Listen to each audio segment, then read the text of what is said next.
Ang Metro Manila ay may problema. Ayon sa isang pag-aaral sa Stanford University, Filipinos are lazy when it comes to walking. An average of 4,000 steps lang ang nagagawa a day ng isang mamayang Pilipino. Hindi daw tayo tamad dahil tinatamad tayong maglakad. Tamad daw tayo dahil isa daw obstacle course ang paglalakad sa Metro Manila. Mga sasakyang nakapatong sa bangketa, mga sira-sirang sidewalk, mga pribadong negosyo na inaangkin na bangketa at ginagawa itong extended part ng kanilang negosyo. Kaya, no choice sa mga mamamayang maglakad sa kalsada. Kaya ngayong araw ay maglalakad tayo sa iba't ibang parte ng Metro Manila para malaman natin kung gaano kalala ang problemang araw-araw na dinadanas ng mga Pilipino.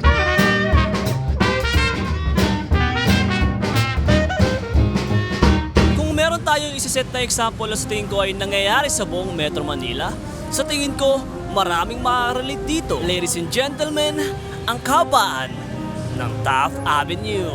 Daang-daang libo ang taong dumadaan dito. Mga mamamayan na araw-araw nakikipagsapalaran. Bakit ganito yung music natin?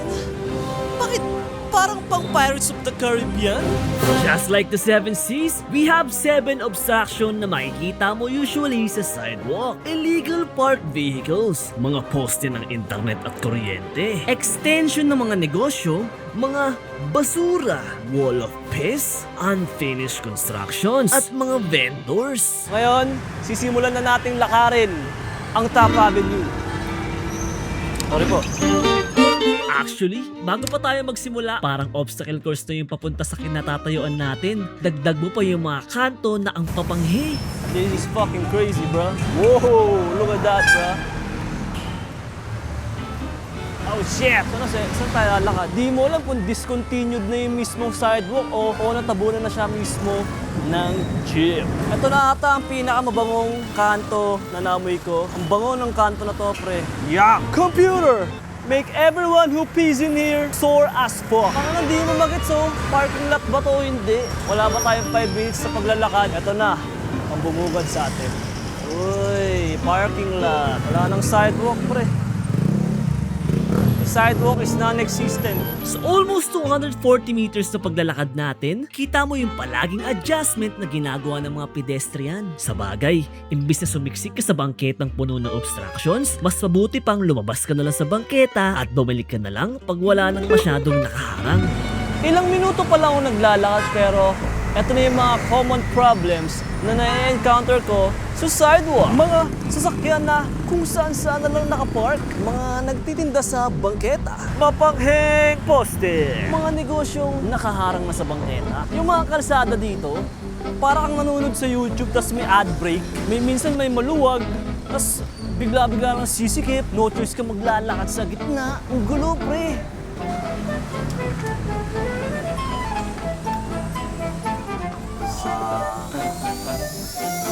Ayon sa aking Garmin Steps Counter, nasa 5,718 steps na tayo. Wow! Did I beat the average Filipino walker? I don't know.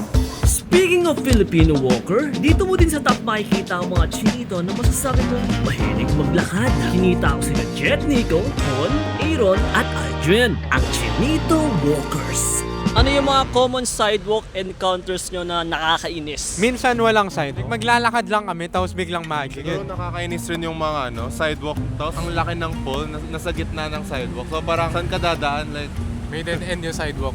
Minsan, di mo na alam kung sidewalk or parkour or ano eh. Like, sidewalk or parking. yung mga hindi pang parking, dun rin sila nagpa-park. Tapos, May specific ba na street na ayaw nyo ng daan ulit kasi sobrang gulo ng bangketa? Yung papuntang Quirino Highway, pinakamadaming basura, pinakamadaming construction na 2 years na hindi pa rin tapos. I mean, wala kang construction eh. Hindi talaga ginagawa ng paraan. Tapos dun rin yung sobrang lala ng baha. nung papunta kami dun, di pa umulan. Tapos umulan ng saglit. Kitang-kita rin yung pangbaha, as in like sobrang unfocused to the point na we had to stop walking. Yung baha, sobrang lala. Tapos dito yung baha, yung tubig. Meron bang times na no choice talaga yung maglalakad sa mismo bangketa kasi ang daming obstruction sa kalsada eh? Bro, as Lasal students dito sa Taft mismo, hindi talaga nadadaanan yung sidewalk. Like I said a while ago, yung mga big poles or mga puno, grabe like, no choice talaga, dun ka na sa main road lalakad. There's certain places na sidewalk, wala. Back to sidewalk, wala. So parang It's not na pinili namin maglakad sa walang sidewalk. It's just na wala talaga. As in like, Ay, wala talaga, no choice.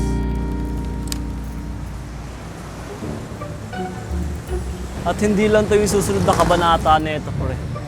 Dahil sa mga susunod na segundo at minuto, puro mga obstruction ulit yung makakasalubong natin. Oh my goodness! Namang sidewalk, pre. So wakas kahit na paano, makapaglakad ulit tayo, tol. Kaso alam ko, parang private property na to. Yung mismo bangketa, ginawa na siyang parking space. Smart move nga eh. Since wala ka nang lalakaran sa bangketa, papasok ka sa designated walkway ng establishment. Na for sure, maaakit ka sa mga bagay na tinitinda nila sa mga tindahan nila. Grabe, tol. Okay, lagay tayo ng perspective natin na isa, pre. Computer! We got perspective mode, oh. Perspective mode, pre. Para makita nyo yung nilalakaran ko. Para hindi kayo mahilo kasi tutok ako ng tutok, eh. Ano? Perspective mode. Shit! Umulan na, pre. Shit! Pasok na muna natin yung camera natin sa umulan. Ay. Kung mapapansin nyo, may mga part talaga na may mga nakatira na sa kalsada. Naging extension na ng part ng bahay nila yung kalsada din, yung bangketa. Kanya-kanya talagang way kung paano nila i-maximize yung mismong bangketa. Actually, may mga part na malawak yung bangketa, may biglang sisikip, biglang mawawala. Pre, ang gulo din minsan. Minsan, yung design ng bangketa, nakadirekta mismo kung paano i-design yung exterior ng isang negosyo na kinatatayuan niya. Ang gulo, pre. Okay lang yun, Shanner. Pero, grabe na ang na-experience natin after walking 1 kilometer. Parang endless yung problema. Pero, paano kung sabihin ko sa inyo na merong isang syudad sa Metro Manila na mahigpit sa mga ganitong problema? Alright, andito tayo sa Marikina City. Alam niyo ba, ang Marikina City ang isa sa mga pinakamalinis sa city sa buong Metro Manila. Hindi sila makulit dito. At syempre, ang lalawak ng sidewalk sila. Para sobrang dalang ko lang pumunta ng Marikina. At makikita ko lagi sa Marikina, pare, sobrang luwag ng kalsada ng Marikina City. Grabe! Pasok ko na sa bag ko. Paano ba naman kasi, as of August 2025, Marikina government implements no parking rule on main roads. Bukod sa abala sa mga motorista, abala din to kadalasan sa mga pedestrians. At literal na maluwag at ang linis tignan lalo na ng mga kalsada. Dito natin kikitain si G-Boy, isang lokal ng Marikina. Yung Marikina, nung talaga siya sa disiplina ng mga tao. Very disciplined sila when it comes to parking sa mga sasakyan. Kaya kung makikita nyo dito, sa paligid dito, wala kayong mga makikitang nakaparking ko sa kung saan-saan. Talagang nasanay at saka natuto talaga yung mga Marikenyo na Ayan yung pinakamagandang culture dito sa Marikina. Kasi marunong talaga silang sumunod sa mga nila, batas. At saka malinis nga din sa Marikina, no? Ang linis. The cleanest city in Metro Manila. Hey, palakpakan naman tayo dyan. As a commuter siguro sa ibang cities napapadpad ako. Daming cheche-bureche sila sa gilid. Maraming naka-park diyan, maraming mga nakasabit. Actually may mga vendors din minsan, yung mga nagtitinda, mga food stalls. Pag nakaharang sa kalsada, mas nakakadagdag ng traffic sa tao. So, maraming bumibili sa tindahan, mas madaming traffic. Kapansin-pansin din na kahit papaano, kakaunti or ilan lang ang vendors na nakita natin sa bangketa. May ilan pa ring makukulit. Ang end up, no choice sa mga pedestrian. Lalabas na naman sila sa sidewalk. Para sa akin lang naman, kung maayos naman yung sidewalk, hindi naman kailangan maglakad ng tao sa kalsada. Grabe sidewalks dito, pre. Sobrang lalawak na, no? Pag maganda ang sidewalk, iwas aksidente sa mga tao. Sa bagay, kilala din kasi ang Marikina kapag may bagyo. Lagi nga natin binabantayan yung level ng Marikina River. Naabutan ko din ng mga flood control projects na ongoing katulad ng pagpapataas nila ng flood wall sa kanilang lugar. At sa tingin ko sa pag-upgrade nila ng sidewalks, sinabay na din nila yung drainage nila. May kita mo rin yung kaisa ng mga tricycle terminal. Idagdag mo pa yung mga puno na nagsisilbing lilim sa mga pedestrians. Naabutan ko pa nga si kuya na natutulog siya sa ilalim ng puno. Sakto yung susunod na pupuntahan natin kung saan mapuno din. Dito sa Quezon City, nakilala ko si Alwin, isang estudyante. Alam mo yung mga poste-poste na nakaharang sa daan, yung mga batas-batas na kung ano man yung no parking, kahit yung simpleng no parking, iiwasan mo. Para sa akin, minsan too much na yung pwesto nila sa mga kalsada. Saka another obstacle din, kuya, mga kable ng wire ng kuryente. Ganun ka ba? Kapag naglalakad ka sa kalsada ng Metro Manila, ano yung sa tingin mong kulang? Waiting shed, kuya. Para kung sakaling pagod na tayo, gusto nating makapagpahinga, syempre may upuan doon. Pero at the same time, yung sinag ng araw, hindi ganun ka tutok sa atin. Kasi nga, merong nakaharang. Kulang din sa puno. Mga shades, gano'n, mga shades. Tulad dito, yung mga sidewalk natin, meron tayong sunshade, etong puno. Pag nasa isip natin cities, puro building, ganyan, parang walang puno. So, mas nakaka-help siya sa pollution din, tsaka sa mga tao. I think na-gets nyo naman yung point. Actually, kalahati pa lang ng Taft Avenue yung nalalakad natin. Pero, ganun at ganun pa rin ang mga obstruction na nakikita natin sa kalsada. Kumbaga sa bingo card pare, lahat naka-stop. Kahit yung mga intersection na nadadaanan natin pre, na nakakonect sa Taft Avenue, kahit dungawin mo lang pre, makikita mo same pa rin yung problema. Ay.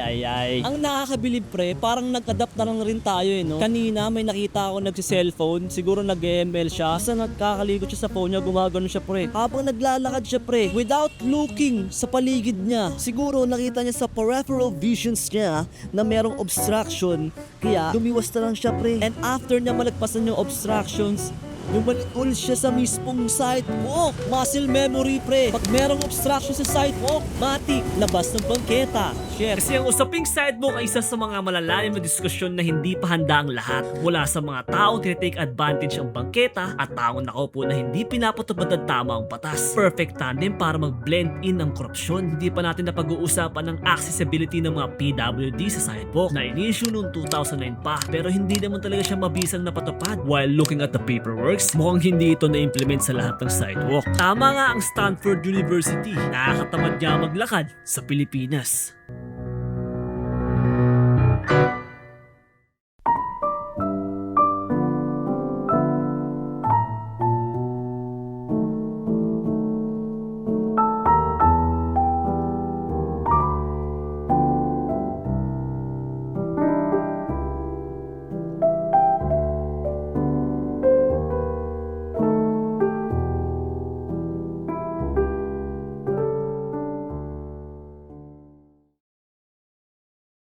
And that is it for this video pare. Maraming salamat sa panonood. Shoutout kay Kuya Jack Dantes tsaka kay Bro Force. Every week meron ng 2 subscriber na sinashoutout. All you need to do is comment down below. Shanner the Sidewalk Walker. Pare, ang pangit kasi pag Shanner the Sidewalker. Ang pangit pakinggan. Kaya Shanner the Sidewalker lang siya pre. As simple as it is. Tol, follow mo ako sa IG. Doon nila to unang napanood pre. Hindi kasi naka-follow eh. Last week ko pa to pinanood sa kanila. Hindi kasi naka-follow eh. Ano ba tol? Ano ba? Pero may tanong ako. Napapansin ko na karamihan ng mga artista ay nagtatayo ng restaurant. Alden Richards, Marvin Agustin, Shanner Navarro. Di pa pala ako artista tol. Bakit sila nagtatayo ng restaurant?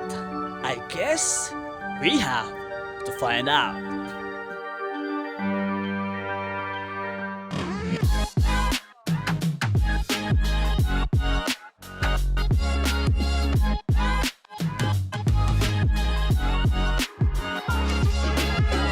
Tayo yung sidewalk. Tapos ito yung bakal lang to. Shit, boy. Bakal na talaga ang nagsiseparate sa atin, boy. Perfect.